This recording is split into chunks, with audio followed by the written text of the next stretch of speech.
Hello dear subscribers, today I will tell you how you can fix your error in Windows 10 with playing audio. So if you haven't sound anymore on your Windows, so how you can fix it.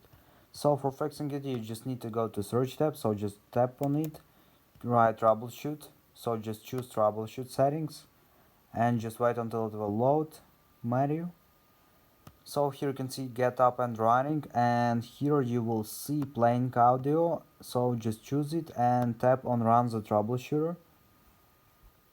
So now you just need to wait until it will detect problems, and you will see here a list of problems and choose what problems you want to solve, and it will start automatically solve it.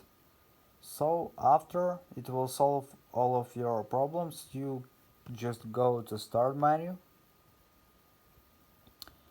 choose here on power and choose restart. So after your computer will restart, I hope it will help you and you won't see this error again. So thanks for watching, have a nice day, subscribe to my channel, click like, and goodbye.